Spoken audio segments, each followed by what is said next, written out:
तूफान की वजह से कांप रही थी, तभी स्कूल की दीवार अचानक धमाके के साथ टूट गई। धुएं और तेज हवा के बीच दो रहस्यमयी परछाइयां अंदर दाखिल हुईं। एक लड़का जिसके दांत किसी खूंखार शार्क जैसे थे और दूसरी आग और लावा से बनी एक लड़की। अब पूरी क्लास डर के मारे चुप हो गई। टीचर कुछ समझ पाता उससे पहले लावा गर्ल की गर्दन पीछे तक घूम गई, जैसे वह किसी को ढूंढ रही हो। फिर अगले ही पल दोनों की नजर क्लास में बैठे एक लड़के पर जाकर रुकती है, मैरॉन। तभी सारे बच्चे डरते हुए उसकी तरफ इशारा कर देते हैं। मैरॉन खुद भी समझ नहीं पाता कि ये दोनों आखिर उसे क्यों ढूंढ रहे हैं, लेकिन असली कहानी इससे भी ज्यादा अजीब थी। दरअसल कुछ दिन पहले मैरॉन समुद्र किनारे अकेला मछली पकड़ रहा था। तभी उसकी फिशिंग लाइन किसी भारी चीज में फंस गई। उसे लगा कोई बड़ी मछली हाथ लगी है, लेकिन जैसे ही उसने लाइन खींची उसके होश उड़ गए, क्योंकि पानी के अंदर से कोई इंसान बाहर आया था। एक ऐसा लड़का जिसकी आंखें और दांत बिल्कुल शार्क जैसे थे। डरने के बावजूद मैरॉन उसे चुपके से अपने घर ले आया। उसने अपने बाटब को पानी से भरकर एक छोटा समुद्री टैंक बना दिया। धीरे धीरे दोनों दोस्त बन गए, लेकिन शार्क बॉय अक्सर समुद्र की तरफ देखकर खो जाता था, क्योंकि उसकी कहानी किसी डरावने सपने से कम नहीं थी। एक साल पहले वह समुद्र के बीच बने एक प्लेटफॉर्म पर अकेला रहता था। हर दिन वह शार्क मछलियों के साथ तैरता था। धीरे धीरे शार्क उसकी दोस्त बन गई। एक दिन उसने एक भूखी शार्क को सुशी खिलाई। शायद वहीं से सब बदल गया। कुछ महीनों बाद एक भयानक तूफान ने उसका घर तबाह कर दिया। वह घंटों समुद्र में बहता रहा। उसे लगा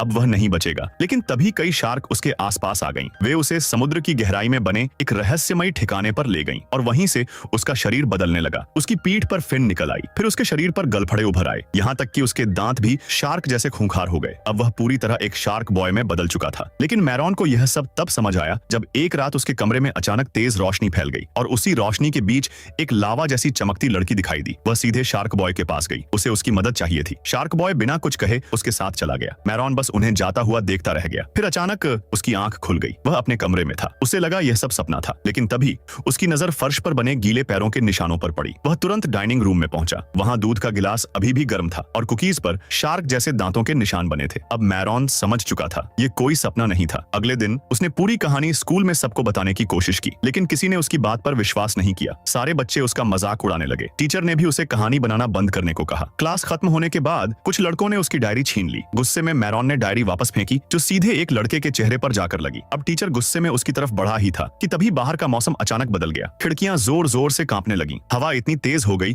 कि बच्चों का खड़ा रहना मुश्किल हो गया और अगले ही पल वही दीवार धमाके के साथ टूट गई। शार्क बॉय और लावा गर्ल क्लासरूम में वापस आ चुके थे। जहां जहां लावा गर्ल कदम रखती वहां आग की लपटें उठने लगती। गुस्से में उसने एक भारी डेस्क उठा ली। डर के मारे मैरॉन नीचे बैठ गया, लेकिन तभी शार्क बॉय ने धीरे से अपनी मुट्ठी भींची, मानो वह उसे भरोसा दिला रहा हो। फिर दोनों ने मैरॉन को बताया कि उनका ग्रह खतरे में है और उसे बचाने के लिए उन्हें मैरॉन की जरूरत है। मैरॉन डर गया, लेकिन आखिरकार उसने उनकी मदद करने का फैसला कर लिया और फिर तीनों आसमान को चीरते हुए अंतरिक्ष की तरफ उड़ गए।